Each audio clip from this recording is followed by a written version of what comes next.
Kisah Al-Habib Syekh bin Ahmad Bafaqih, Boto Putih, Surabaya. Habib Syekh dilahirkan di kota Syiher pada tahun 1212 anak dari Habib Ahmad Bafaqih dan silsilahnya sampai kepada Nabi Muhammad Rasulullah. Setelah beberapa lama memperdalam pengetahuannya di sana-sini, pada tahun 1250 Habib Syekh mulai berani mengambil langkah dakwah menyebarkan ilmunya. Ia sempat menjelajahi beberapa kota di Nusantara, sebelum akhirnya memutuskan berlabuh di kota Surabaya. Di Surabaya inilah, mulai memancarkan cahaya pengetahuannya.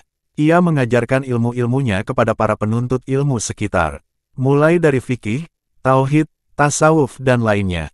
Hingga akhirnya, di tengah hingar-bingar dakwahnya itu, ia diangkat oleh Allah menjadi salah satu walinya. Semenjak itu pula, ia sering terhanyut alam Rabbaniyah, dan karamah-karamah luar biasa senantiasa mengisi kesehariannya. Sebagaimana seorang sufi, Habib Syekh Bafaqih memiliki kepekaan yang tinggi akan syair-syair sufistik. Ia begitu mudah terbawa terbang oleh syair-syair gubahan para tokoh sufi.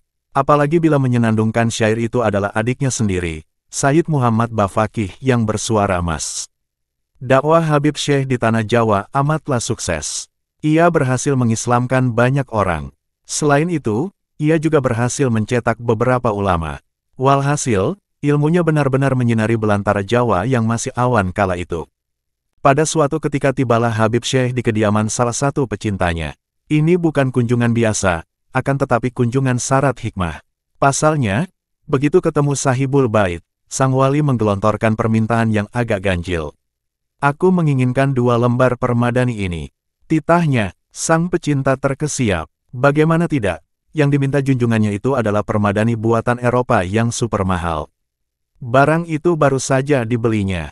Ia amat menyayangi permadani itu hingga ditempatkannya di tempat khusus. "Begini saja, Anda boleh minta apa saja, asal jangan permadani ini," pinta si pecinta. "Tidak, aku tidak menginginkan lainnya." Sang wali bergeming, negosiasi alot, dan akhirnya hati pecinta setengah mencair. "Baiklah, kalau begitu Anda boleh mengambil 1 lembar saja." Setelah mendapatkan permintaannya itu, sang wali segera beranjak. Sang pecinta adalah seorang saudagar kaya raya. Sewaktu disambangi sang wali, 2 armada kapal dagangannya tengah berlayar di lautan dengan membawa muatan yang banyak. Sayang nahas mendera, 2 armadanya itu koyak akibat terjangan gelombang. Salah satunya terhempas lalu tenggelam. Sementara satunya lagi selamat dan berhasil mendarat. Hati saudagar sedikit lega. Syukur, tidak kedua-duanya tenggelam. Ia memeriksa kapalnya yang selamat itu dengan seksama. Dan, terpampanglah pemandangan ajaib di hadapannya.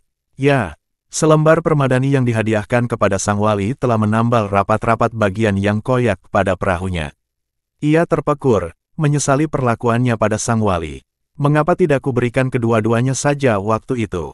gerutu hatinya. Kisah masyhur di atas dihikayatkan oleh Habib Abdul Bari bin Syekh Al-Aidrus, dan dicantumkan dalam manuskrip Tajul Aras, torehan pena Habib Ali bin Husain Al-Atas. Suatu malam, Habib Abdullah Al-Haddad, seorang wali yang dulu dikenal royal menjamu tamu, menyuruh seorang sayyid bernama Abdullah bin Umar Al-Hinduan berziarah ke pusara Habib Syekh Bafaqih. "Hai Abdullah, pergilah kamu ke pusara Habib Syekh sekarang, dan katakan pada beliau, Abdullah Al-Haddad saat ini butuh uang 2.000 rupiah. Tolong, berilah ia uang besok." Perintahnya, Sayyid Abdullah segera berangkat. Sesampainya di pusara Habib Syekh, ia membaca ayat-ayat suci dan doa-doa. Kemudian ia membisikkan ke makam kalimat yang dipesankan Habib Abdullah. Selang 2 hari kemudian, Sayyid Abdullah berjumpa lagi dengan Habib Abdullah. Wali yang sangat dermawan itu nampak berbunga-bunga. "Lihat uang ini. Aku terima dari Habib Syekh." Selorohnya sembari menunjukkan segepok uang pada Abdullah Al-Haddad. Maklum, 2.000 rupiah uang dulu, sama nilainya dengan 12 juta rupiah uang sekarang. Sang wali yang berkaromah luar biasa itu, tidak lain tidak bukan, adalah Habib Syekh bin Ahmad Bafaqih, ulama besar yang pusarannya ada di daerah Boto Putih, Surabaya, dekat Masjid Sunan Ampel. Karena itu, masyarakat lebih mengenal beliau sebagai Habib Syekh Boto Putih. Di masanya, keulamaan Habib Syekh sulit tertandingi. Pengetahuannya dalam fikih, lughah, tauhid dan lainnya sangat dalam. Sehingga sewaktu tinggal di Surabaya, beliau menjadi oase yang mengobati dahaga orang-orang yang haus ilmu di ranah Jawa. Pencapaian luar biasa itu tidaklah didapatkan Habib Syekh dengan mudah dan gampang. Sebab ilmu takkan pernah ditumpahkan dari langit begitu saja. Sejak usia belia, beliau sudah bekerja keras menggali ilmu. Mula-mula ia mempelajari Al-Quran dan beberapa bidang pengetahuan syariat dan tasawuf kepada ayahandanya sendiri, Habib Ahmad bin Abdullah Bafaqih. Kebetulan, sang ayah sendiri adalah ulama yang sudah kesohor ketinggian ilmunya. Ia kemudian mengembangkan diri dengan belajar pada ulama-ulama yang ada di kotanya, Syihar. Pada fase ini, jiwa ilmuannya sedang mekar-mekarnya. Semakin lama hatinya semakin merasakan kehausan tak terkira untuk meneguk pengetahuan sehingga beliau dengan seizin ayahnya memutuskan berangkat ke Haramain untuk menyelami telaga pengetahuan di sana. Selama di Mekah dan Madinah, beliau belajar kepada beberapa ulama besar, di antaranya adalah Syekh Umar bin Abdul Karim bin Abdul Rasul et-Atar, Syekh Muhammad Soleh Ar-Rais Al-Zamzami, dan Al-Alamah Sayyid Ahmad bin Alawi Jamalulail. Tak hanya sampai di situ, ia pun menyempatkan diri tinggal di Mesir beberapa lama, untuk menimba pengetahuan dari guru-guru besar Universitas Al-Azhar kala itu. Wafatnya Habib Syekh bin Ahmad Bafaqih. Beliau wafat pada tahun 1289 H di Surabaya.